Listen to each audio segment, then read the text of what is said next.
Morning everyone, welcome back to my channel J P stories. मी जान्हवी. तर आता आज मी तुम्हाला गणपती डेकोरेशनचं सगळं काही दाखवणार आहे. ते आम्ही काय काय करणार आहोत. आर्ट क्राफ्ट वगैरे वगैरे झालेलं आहे आणि मी ते सगळं तुम्हाला इथं शॉर्ट्स पुढे दाखवेल आणि तुम्ही नक्की कमेंट करून सांगा की कसं झालेलं आहे डेकोरेशन. तर मग हे सगळं ड्रॉइंग कटिंग वगैरे लास्ट 2-3 दिवसांपासून चालू होतं. मग याच्यावर आम्हाला वाटलं की ब्लॅक कलर करून बघावं, पण वाटलं की ते प्लेन वाटणार नाही म्हणून आम्ही चार्ट पेपरच यूज केला आणि त्रिशूल वगैरे काढला. आणि बघा, चल कर कर, मला लास्टचा आउटपुट बघायचं तुझं कसं कसं करणार आहे. होऊन जाईल आज. ह्या सगळ्याचं मास्टर माइंड अर्जुन आहे. बरं, अजून काय करायचं आहे? त्रिशूल तयार आहे, महादेव तयार आहे आणि त्याच्या मागे काहीतरी म्हणत होतास ना, काहीतरी काढायचे म्हणून. मागे सर्कल किंवा मून काढायचं आहे हाफ. ओके, म्हणजे आज संध्याकाळपर्यंत होऊन जाईल ना?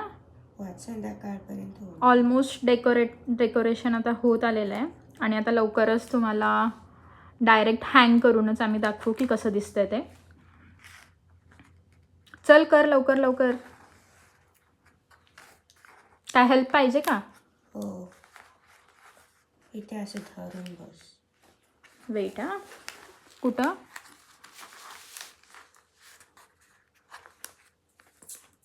चिटकला? ओके.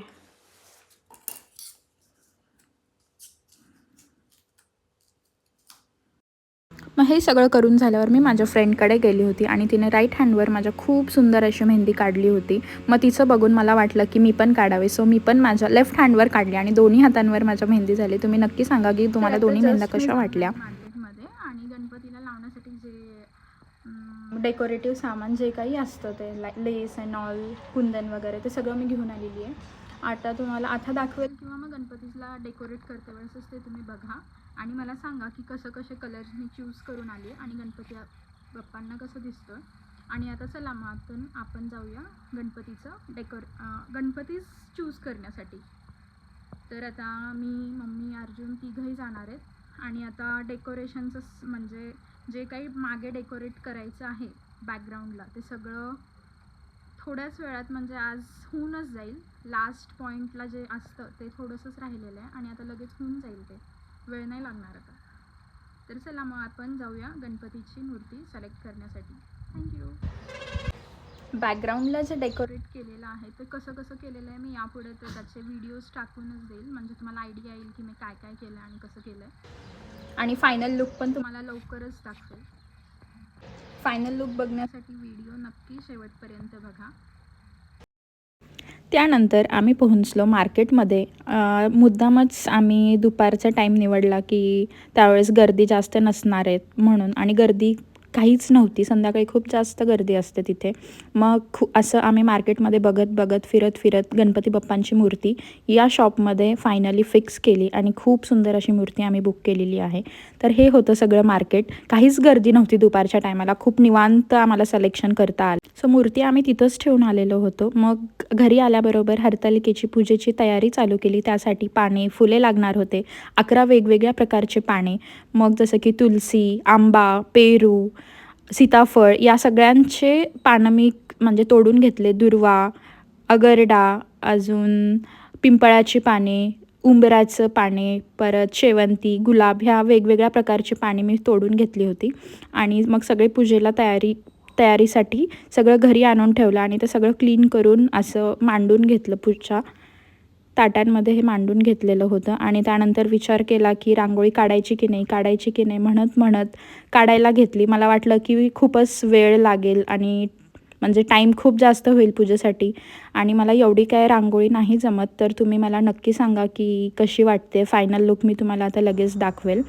सो हे होता माझं फायनल लुक रांगोळीचा आणि कसा वाटला तो नक्की कमेंट करून सांगा.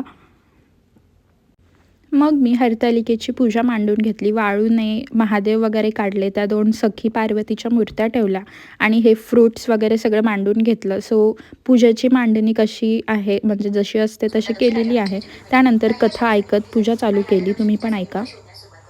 याबद्दल त्यांनी ब्रह्मदेवाकडे याची वाच्यता केली तेव्हा ब्रह्मदेव म्हणाले ही आद्यदेवीची शक्ती आहे, म्हणजे ही आदिशक्ती देवी असल्यामुळे हिचा विवाह आद्यदेवता शंकराशी लग्न होणे उचित होईल. ब्रह्मदेवाचे हे म्हणणे दक्षराजाने स्वीकारले.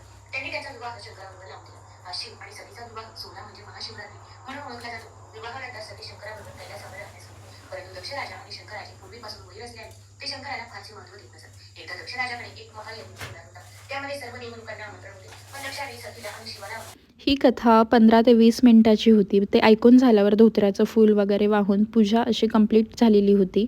मग त्यानंतर आम्ही आरती करून घेतली. सगळे दिवे वगैरे लावून परत ते ओटी वगैरे भरायचं असतं ते सगळं केलं. मग आरती झाली. आरतीच्या वेळेस खूप प्रसन्न वाटत होतं. आणि तुम्ही सांगा की पूजा कशी वाटत आहे. चला मग आता माझं पूजा वगैरे झालेली आहे, तर मग मी आता सगळं आवरून घेईल आणि जे लास्ट टचअप राहिलं डेकोरेशनचं ते करून घेईल आणि लगेच तुम्हाला दाखवेल की फायनल लुक कसा येतो. थँक्यू. सो ॲट लास्ट तुम्हाला म्हणले होते की मागे काहीतरी करायचं राहिलेलं आहे, तर मग ते सेमी सर्कल किंवा मून असं आम्ही केलेलं आहे. आणि कसा वाटला तुम्हाला फायनल लुक नक्की कमेंट करून सांगा. थँक्यू. थोडंसं माळा वगैरे लावायचं राहून गेलेलंच आहे. तर नक्की तुम्हाला हे व्लॉग आवडला असेल तर लाईक करा आणि सबस्क्राईब करा. भेटूया पुढच्या व्लॉगमध्ये. बाय.